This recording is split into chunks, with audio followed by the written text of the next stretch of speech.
1장의 말씀을 이제 시작을 했는데 데살로니가 후서는 주님의 강림을 준비하라. 근데 이것을 제대로 알고 제대로 준비하라. 오늘 찬송에도 주 예수의 강림이 가까우니, 주님 오실 때가 가까이 왔다 이거예요. 그러니까 이것을 제대로 알고 제대로 준비하라 하는 것이 데살로니가 후서의 전반적인 내용이라 말씀했습니다. 그러면서 데살로니가 교회를 칭찬하는데 세 가지를 칭찬하지요. 너희의 믿음이 더욱더 잘한 것, 잘했다. 너희들의 사랑이 풍성한 것, 잘했다. 여러 가지 환난과 핍박이 있지만 너희들이 잘 참고 인내한 것, 참 잘한 일이다. 내가 너희 교회를 자랑할 만하도다 하는 이런 칭찬을 해주었습니다. 그러면서 이제 어제 그 이유를 못 봤지만 여기서 또 새로운 또 말씀을 주고 있어요. 그러면 우리가 믿음이 더욱 자라고 사랑이 풍성하는 것까지는 좋아. 그런데 왜 자꾸 우리에게 환난과 핍박이 오느냐 이거예요. 물론 우리가 그것을 믿음으로 잘 참고 이겼지만 하나님은 믿는 자에게 평안함을 주시지 왜 자꾸 환난과 핍박을 주느냐 이거예요. 사랑이 풍성한 교회는 더욱더 은혜를 주셔야지 왜 교회에 환난과 핍박이 오고 사단의 무리들이 자꾸 뭉쳐오느냐 이거예요. 왜 그럴까? 아하, 여기엔 또 하나님의 특별한 뜻이 있는 것이다 하는 것을 우리에게 가르쳐주고 있습니다. 우리가 생각지도 않은 고난, 환난 이런 것이 오면 첫째는 인내해야 되는데 왜 하나님께서 이런 어려움을 주시느냐 하는 거예요. 이것은 하나님의 공의를 나타나시기 위해서 하시는 하나님의 계획이다 하는 거예요. 그래서 하나님은 공의로우신 하나님이시다 하는 것을 우리에게 가르쳐주고 있습니다. 한번 같이 합시다. 하나님은 공의로우신 분이시다. 공의로워요. 분명합니다. 하나님의 심판은 어디로 기울어지는 게 아니에요. 이 사람 과거에 나하고 알았는데, 이 사람은 뭐 빽이 있는데, 이 사람은 뭐가 있는데 이러면서 하나님의 심판의 줄이 세상의 심판처럼 흔들리지 않는 거예요. 분명하다. 이거 분명하다. 늦추고 땡기는 게 아니에요. 정확한 때에 정확한 방법으로 심판을 행하시는 분이 하나님이심을 나타내주고 있습니다. 그래서 5절 말씀 한번 봅시다. 5절 시작. 이는 하나님의 공의로운 심판의 표요 너희로 하여금 하나님 나라에 합당한 자로 여김을 받게 하려 함이니 그 나라를 위하여 너희가 고난을 받느니라. 아멘. 하나님은 공의로우신 하나님이고 공의로 심판을 하시는데 그 이유가 뭐냐? 너희로 하여금 하나님 나라에 합당한 자로 여김을 받게 하기 위해서 이런 환난, 이런 고난이 우리에게 잠시 온다고 하는 것입니다. 하나님의 공의를 믿는 사람은 왜 근데 열심히 이렇게 신앙생활하는데 내가 이렇게 믿음이 자라려고 애를 쓰는데 나에게 이 환난이 올까 하고 툭 넘어지지 않는다 이거예요. 하나님의 공의를 믿는 사람은 그래 나에게 불같은 시험이 와도 하나님이 나와 함께 하셔. 하나님이 나를 붙들어 주셔. 결국 나에게 승리케 하실 거야 하는 하나님에 대한 신뢰, 확신이 있기 때문에 어떤 시험이 와도 흔들리지 않는다고 하는 거예요. 그러면 하나님께서 잘했다. 하나님 나라에 하나님께서 부르신 자의 합당한 자로 너는 내가 잘 불렀지. 내가 너를 정말 인정하지. 하나님 나라에 합당한 자로 하나님께서 인정해 주시는 하나님의 하나의 테스트라고 하는 것입니다. 그렇기 때문에 여러분 우리에게 시험이 오고 환난이 오면 확신을 가져야 돼요. 흔들리지 말고 하나님 나를 사랑하시는구나. 하나님 나를 한번 흔들어 보시는구나. 너 이래도 신앙 지킬 거냐? 이래도 내 믿음을 가질 거냐? 하고 하나님이 나를 한번 툭툭 건드려 보시는구나. 이 건드려 보실 때 신뢰와 확신을 가진 사람은 흔들림이 없다고 하는 것입니다. 그래서 왜 하나님 나를 흔들어 보시나? 이제 욥이 그랬지 않습니까? 하나님께서 내게 고난 주신 것, 이 나의 가는 길을 그가 아시나니 내가 고난을 겪은 후에 불꽃 같은 시험을 지난 후에 점금같이 나오리라. 점금 다 단란이 되어서 불순물 다 빼내고 정금으로 순금으로 나오게 하기 위한 하나님의 테스트구나 하는 것을 욥이 고백한 것처럼 하나님은 우리를 이제 합당한 자, 어디에 하나님 나라에 합당한 자로 여기시기 위해서 이런 고난, 이런 어려움도 잠시 주신다는 거예요. 그래서 여러분, 환난이 와도 핍박이 와도 하나님 나라에 합당한 자로 여겨주시기 위해서 하나님 나를 잠시 흔들어 본다 하는 것을 우리가 깨달으면 걱정할 것 없죠. 이까지 것쯤이야 하고 넉넉히 이길 수가 있다고 하는 것입니다. 두 번째로 하나님께서 왜 우리를 흔드시냐 하는 거예요. 그것은 7절 말씀 한번 봅시다. 7절 시작. 환난을 받는 너희에게는 우리와 함께 안식으로 갚으시는 것이 하나님의 공이시니 그랬어요. 하나님께서 잠시 환난을 우리에게 허락을 하시지만 환난이 계속되는 게 아니에요. 다시 안식으로 우리를 갚아 주신다는 거예요. 여기서 안식이라고 하는 것은 뭘까? 이렇게 생각하면 딱 돼요. 활이 있어요. 활은 이제 딱 화살을 놓고 쫙 당기잖아요. 당기면 이 활이 시위가 이렇게 쭉 당겨질 때에 우리가 생각하면 줄을 당겼다가 탁 놓으면 이 활의 이 그 시위가 좀 출렁출렁하고 느슨해질 것 같죠? 아니에요. 당겼다가 딱 피면 이 활 시위가 다시 그대로 원위치로 팽팽하게 돼 있지 않습니까? 이 안식이라는 것은 이게예요. 우리를 환난을 주어서 잠시 당기는 것 같지만 그러나 다시 원래의 모습으로 돌아오게 하는 것이 바로 안식이다 하는 것이죠. 여러분, 우리가 환난 당해서 믿음이 꺼지는 것 같고 사랑이 쪼그러드는 것 같지만 아니라 이거예요. 다시 하나님은 원래의 상태로 안식하도록 딱 돌아오도록 우리를 만들어 주시는 하나님이신 줄로 믿습니다. 아멘. 우리가 주일을 가리켜서 안식일이라고 하잖아요. 이건 뭐예요? 한 주간 동안 피곤해요. 한 주간 동안 시험 들었어요. 한 주간 동안 세상에 막 여러 가지 고난이 많아요. 그런데 안식일 날 다시 주를 팽팽하게 하나님께서 만들어 주시는 거예요.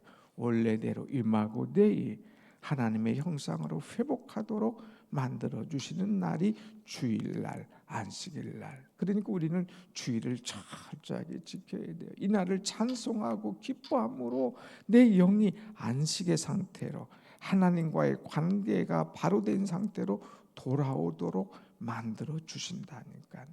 그래서 여기 보면 이제 환난을 받는 너희에게는 우리와 함께 안식으로 갚아주시는 것이 하나님의 공의시니 그랬어요.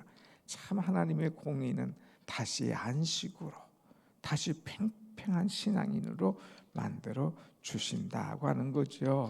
또 세 번째, 하나님의 공의가 얼마나 정확하고 좋으냐면 10절 말씀 봅시다. 10절 시작.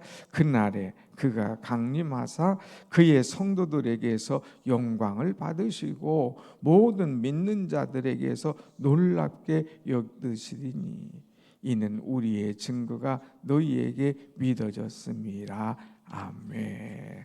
그날에 주님께서 딱 강림하실 때에 환난을 마치고 주님이 딱 오실 때에 성도들에게서 영광을 받으시는 거. 야, 주님이 오시는구나. 하마터면 우리가 놓칠 뻔했구나. 주님이 오시는구나 하면서 막 주님을 영광 중에 딱 뵙고 주님을 보고 그 영광, 그 은혜가 얼마나 큰지 몰라요. 또 주님뿐만 아니라 모든 믿는 자들에게서는 놀랍게 여김을 얻으리시니. 모든 믿는 자들이 놀라는 거예요. 이야, 이 인내 다음에, 이 어려움 다음에 이런 어마어마한 영광을 우리가 보는구나 하면서 막 놀라는 거죠. 놀라는 거죠. 여러분, 믿는 자들에게는 환난의 날 다음에 주님이 강림하실 때 놀라운 일들이, 하나님의 영광의 일들이 우리에게 펼쳐질 줄로 믿습니다. 아멘.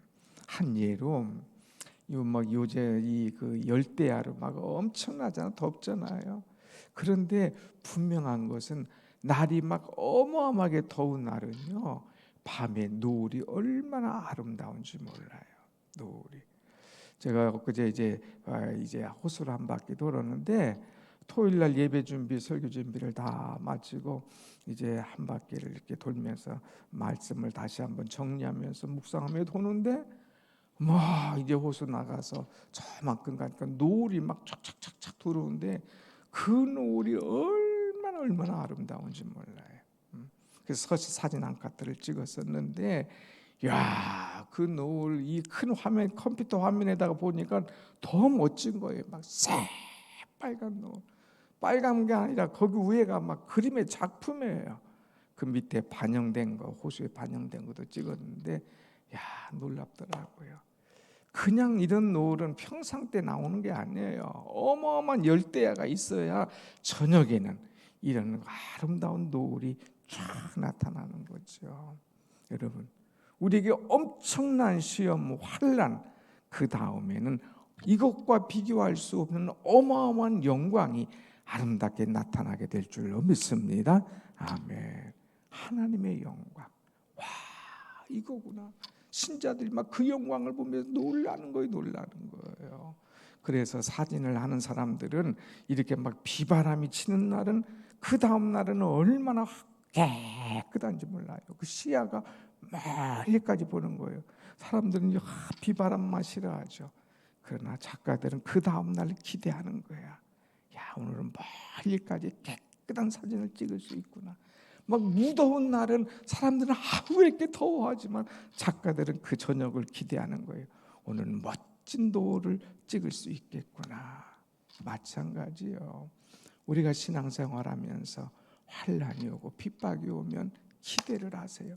하나님이 나를 놀라운 영광을 보여주시기 위해서, 하나님의 안식을 얻게 하기 위해서, 하나님이 나를 합당한 자로 여기게 하시기 위해서 이런 테스트를 하시는구나 하고 하나님 앞에 합격을 받을 수 있는 여러분의 아름다운 분명한 신앙이 되시기를 축원합니다. 아멘. 그러면 이 하나님의 공의는 우리에게만 그렇게 주시느냐? 아니에요. 안 믿는 사람들에게도 하나님께서 공의로움을 보여주십니다. 심판, 재판할 때는 원고가 있고 피고가 있잖아요. 누가 잘했냐 잘못했냐 분명하게 심판을 내리는 것이 바로 재판 아닙니까? 하나님의 공의는 믿는 자에게는 이렇게 세 가지 모습을 보여주지만, 신앙이 없고 안 믿는 자, 불신하는 자, 또 핍박하는 자에게도 하나님의 공의가 세 가지 그대로 나타나요. 자, 말씀을 보십시다. 말씀 6절 말씀 6절 다 같이 시작. 너희로 환난을 받게 하는 자들에게는 환난으로 갚으시고 그랬어요. 하나님께서 우리를 환난을 주는 자들에게는 환난으로 갚아주신다 이거예요. 어떤 사단이, 어떤 이단이, 어떤 대적이, 어떤 불의한 자가 너를 자꾸 환난으로 집어넣어. 그러나 하나님은 그것을 우리를 다 이기하시고 합당한 자로 여길 뿐만 아니라 상대방은, 환난을 준 상대방에게는 환난으로 갚아주신다는 거예요. 얼마나 공의로우신 하나님. 너 인마 내 새끼, 내가 이렇게 아끼는 목사, 장로, 신자들을 너희가 이렇게 환난을 넣었어? 너 한번 받아봐. 그래서 환난으로 그들을 갚아주시는 하나님. 하나님은 정확하신 하나님이에요. 보복하시는 하나님이에요. 반드시 하나님은 한치도 오차 없이 그대로 갚아주시는 하나님이심을 우리에게 분명히 말씀하고 있습니다. 두 번째, 하나님은 8절 말씀 보면 다 같이 시작. 하나님을 모르는 자들과 우리 주 예수의 복음에 복종하지 않는 자들에게 형벌을 내리시리니 그랬어요. 하나님이 형벌을 내리신다. 형벌. 그래서 하나님 앞에 복종하지 않고 자꾸 말씀에 순종하지 않는 사람을 그대로 두지 않아 형벌을 하나님께서 내리시는 공의로우신 하나님이시다는 거예요. 세 번째, 공의로우신 하나님은 이런 자들에게 어떤 형벌을 주느냐. 9절 다 같이 시작. 이런 자들은 주의 얼굴과 그의 힘의 영광을 떠나 영원한 멸망의 형벌을 받으리로다. 아멘. 이런 자들은 떠나요. 주님의 얼굴, 그의 영광, 주님이 오실 때 그 얼마나 그 어마어마한 얼굴, 주님의 영광, 이걸 뵐 자격이 없어요. 그러니까 그것을 떠나요. 오히려 영원한 멸망, 아주 막 완전히 불타버림, 완전히 세상에 없어버림, 완전히 하나님께서 그냥 그 지옥에 떨쳐버림, 영원한 멸망. 이거 그냥 멸망이 아니에요. 앞에서는 형벌은 조금 약한 거예요. 그런데 여기는 멸망, 그것도 영원한 멸망을 허락하신다는 거죠. 그러니까 공의로우신 하나님, 주님이 강림하실 때 우리는 막 나팔 불 때 나의 희람, 우리는 주님의 영광에 탁 참여하는데 이 하나님을 대적하는 사람, 성도들에게 환난을 주는 이런 것들은 영원한 멸망으로, 완전한 지옥으로 하나님 심판하실 것을 말씀하십니다. 세 가지. 얼마나 하나님은 공의로우시냐 이거예요. 이 하나님의 공의로우심에 옳다 합당한 자로 여김받는 우리 모두가 되기를 간절히 축원합니다. 아멘. 그래서 11절 바울이 데살로니가 교회를 위해서 기도하는 것이 기도예요. 다 같이 시작. 이러므로 우리도 항상 너희를 위하여 기도함은 우리 하나님이 너희를 그 부르심에 합당한 자로 여기시고 모든 선을 기뻐함과 믿음의 역사를 능력으로 이루게 하시고 그랬어요. 우리가 항상 기도하는 것이 뭐냐? 항상 너희를 위하여 기도하는 기도의 제목이 너희로 그 부르실 때에 합당한 자로 여김받도록, 또 모든 선한 기뻐함과 믿음의 역사를 능력으로 이루게 될 수 있도록, 한순간만 반짝하는 것이 아니라 날마다 계속될 수 있도록. 이번에 선교 가니까 선교 기뻐요. 갔다 와서도 좋아요. 한순간 반짝하는 이게 아니라 이런 기쁨과 은혜가 계속될 수 있도록. 부흥하면 그때는 할렐루야인데 끝나면 푹 죽어들어. 특별 기도하면 그때는 한동안 반짝하는데 끝나면 풍선양 쭉쭉 울어들어. 할말 이러지 말고 꾸준하게 항상 합당한 자리 여김받도록 하는 것. 그래서 저는 이 새벽을 깨워서 나오는 분 정말 이 귀중해요. 보배 같은 분이에요. 그래서 담임 목사가 새벽은 어떻게든지 지키려고 애를 쓰잖아요. 왜 제가 피곤해도 놓지 않아요. 이것은 새벽에 나오는 여러분들이 너무나 귀하기 때문에 하나님 앞에 합당한 자로 여김받도록 여러분의 이름을 불러가면서 기도하는 거예요. 여러분도 누구를 위해서 기도할 때 하나님, 이 사람이 하나님 나라의 부르심에 합당한 자로 여김받도록 이 사람을 끝까지 붙잡아 달라고 기도할 필요가 있는 거죠. 두 번째 기도 제목이 뭐예요? 12절 다 같이 시작. 우리 하나님과 주 예수 그리스도의 은혜대로 우리 주 예수의 이름이 너희 가운데에서 영광을 받으시고 너희도 그 안에서 영광을 받게 하려 함이라. 아까도 나온 것처럼 똑같잖아요. 하나님이 영광을 받으시고 우리도 그 주 예수의 이름으로 영광을 받게 하려 함이라. 그래서 바울의 기도가 두 가지예요. 하나님의 공의로우심을 알고, 하나님, 이 내가 기도하는 이 대상들도, 이 데살로니가 교회도, 우리 백운호수 교회도 하나님의 부르심에 합당한 자들 되게 하여 주옵소서. 하나님, 이 베고누스 교회 우리 교인들이 하나님의 영광을 보게 하고 저들에게도 하나님의 영광을 나타나게 하여 주옵소서. 하나님의 영광을 알게 하여 주옵소서 하는 이 기도를 사도 바울이 했는 것처럼 오늘 우리도 이런 기도를 하여야 되겠다고 하는 것입니다. 여러분, 이제 예수의 이름이 우리 가운데 영광을 받으시고 우리도 그 안에서 영광을 받는 은혜가 여러분 속에 아름답게 확실하게 임하시기를 간절히 축원합니다. 아멘. 기도하십시다.